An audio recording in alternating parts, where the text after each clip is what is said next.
Welcome to another edition of Mailbag.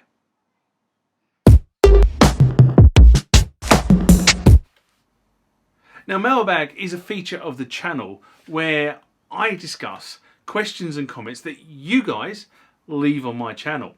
Some of them I can answer, some of them I can't, and some of the comments I feel should be shared with you. But right now, into the first Mailbag item of this session. Remember, like, comment, subscribe to the channel.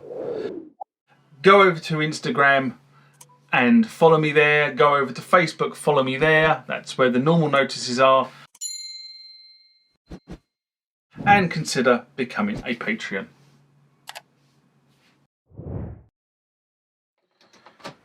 This next one comes from Dino Goldie. He writes, I feel your pain, brother. eBay is a sneaky with some of their fees. That being said, at least we're now only being screwed over by one company. Previously, eBay were taking their greater than 10%, and then PayPal were taking their further 3.5%, greater than 3.5%. Either way, basing final value on both price and P&P still pisses me off. And there's no real justification for this approach, for them doing it at all.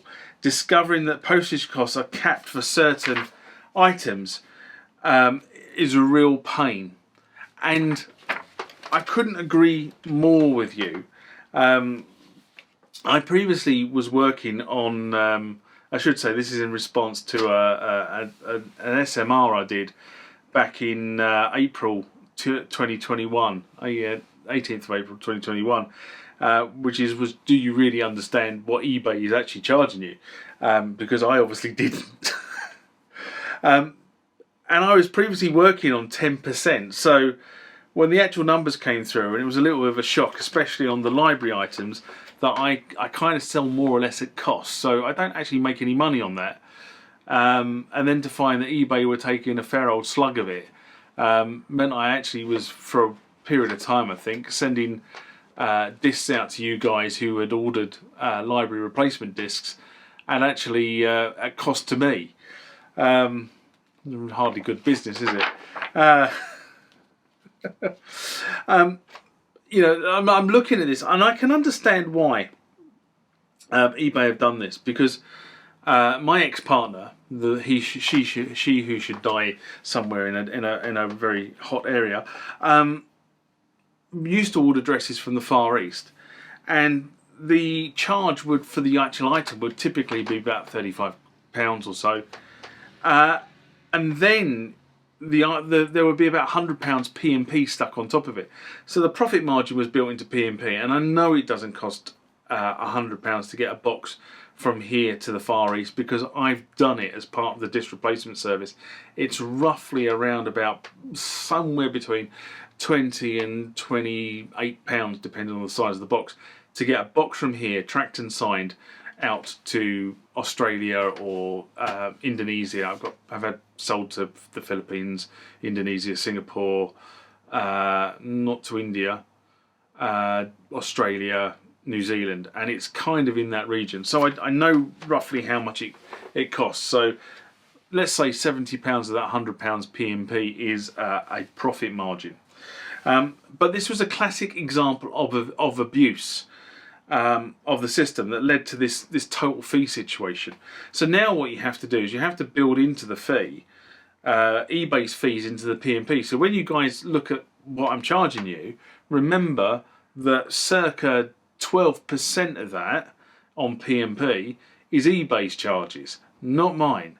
Not, you know, so bear that in mind. You know, they're taking their slug out of your P&P, and if you don't like it, there's not a lot I can do about it. So there you go. And I agree, the eBay PayPal supply chain was opaque. I mean, the whole thing around this thing has been really opaque. It's only when they've done detailed billing in the last year or so I've actually been able to work out what's going on. But before that, before detailed billing, and the only way you can get detailed billing is setting yourself up as a mini business. So you know, so people who just jump on eBay and try to sell things have no idea about this stuff. It's completely annoying. But the advantage, though, of using PayPal was that PayPal sent you the payment almost instantly. And what I see with eBay is eBay don't send you the payment. They wait for it to clear their banking system before they send the payment to you. And then they deduct their fees out of the payment before they send it to you, the cheeky buggers.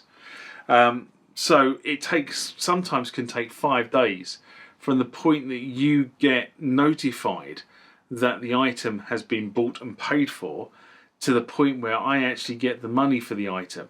And theoretically, I'm then posting the item to you guys at risk. So I am going to extend, funny enough, the postage timescale to 5 days to match the eBay payment system. And if people whinge about it, I'm just going to point them squarely at eBay, because they have changed the system and they can't expect me to be running at risk. So there you go.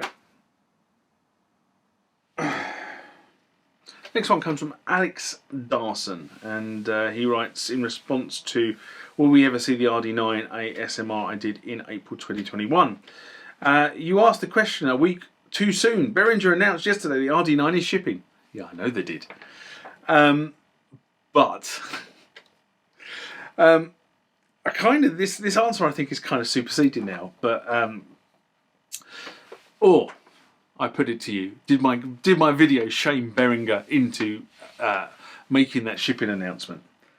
Somehow I do doubt that, but it seems that shipping announcement really caught the suppliers on the hop, and I know this for a fact actually, because since I wrote this and I said that Thorman and Thomann and Anderson's and Sweetwater in the USA, none of whom had the ability for you to pre-order the device on their website when Behringer made the announcement. It actually was 2 or 3 days after that they managed to get the order form up onto their websites that you could actually order the RD9. The other interesting thing about this was that it only appeared on their Facebook page. It didn't appear on their Twitter account or their Instagram account, which is normally they announce things on all 3 accounts together. So I'm kind of thinking that somebody jumped the gun a little bit.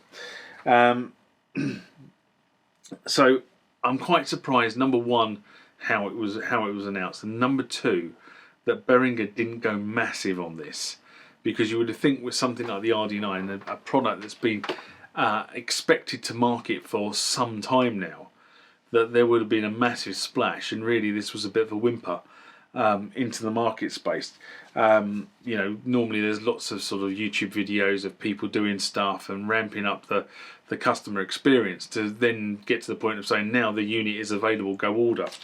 And just as a side from that, this question was raised and the response was back in May 2021.